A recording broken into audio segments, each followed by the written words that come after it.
Hi, it's Dave Diegelman with Equity Real Estate here for your June 2025 market report for real estate in southern Utah. Let's go to the numbers. So this is really interesting. I've been speaking several months on the market, the inventory buildup, the amount of sales, the amount of non-sales, so to speak. And right now, there's a lot of uncertainties. So I would encourage you to go to the actual link on UtahDreamHomes.com for the marketing report. And I've supplied a shortcut for that link down below in the notes if you are looking on a PC or a laptop.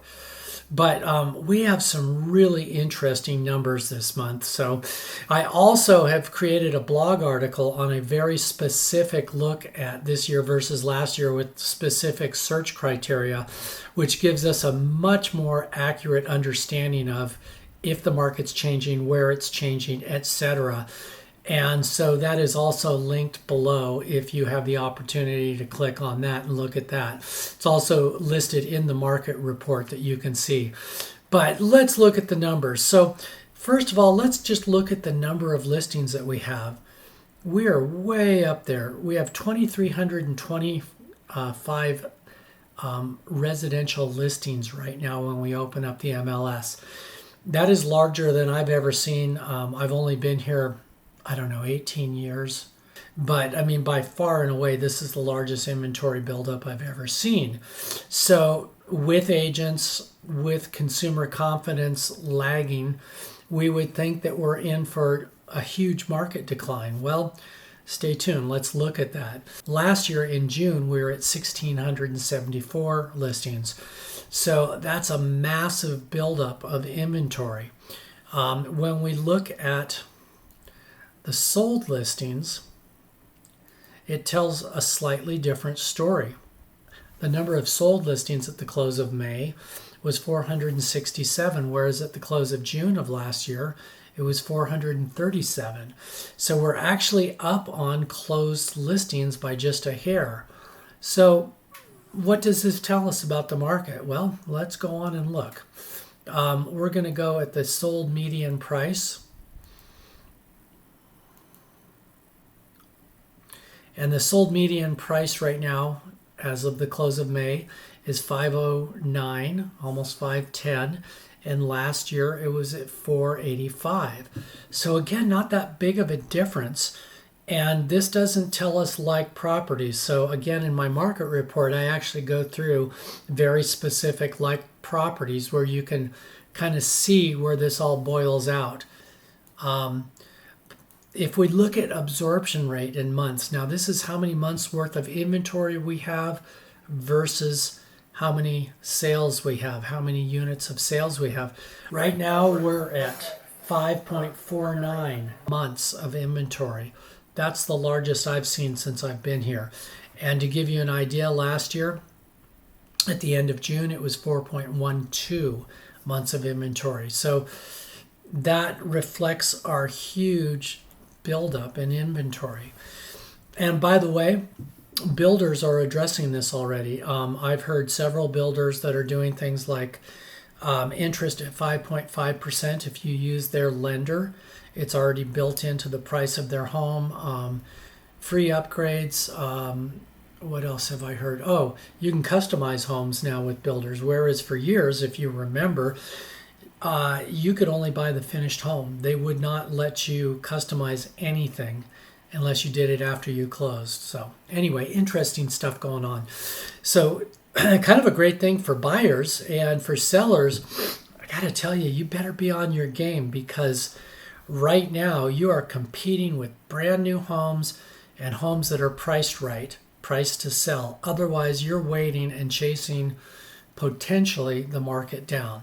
Sold to list ratio. Now this looks like a huge drop and a slight buildup, but the numbers we're working with here are really within the same couple of percentage points. So right now the sold to list ratio is 96.2. Last year it was 96.7. So really that isn't much of a change at all. Days on market, if we look down here, 78.5 is our average days on market. Last year we were at 65 days. So yes, this is more, but it's not significantly more in my humble opinion. And we dive into that more looking at the numbers of like properties. So the price volume, let's look at that. So the price volume of sold sales volume, let's look at that. So right now we're at 273,847,941 units. I'm sorry, dollars closed in the month of May. Well, last year we were at 261 and some change. So really we're up a little bit in the dollar volume of what we are selling. So next, let's look at the numbers and the sold listings and where the categories are that are selling. So if we look at our biggest number of sales, it's between 500 and 750. And you can see that in 2025, we've outpaced 2024 by just a few units at 667 versus 619.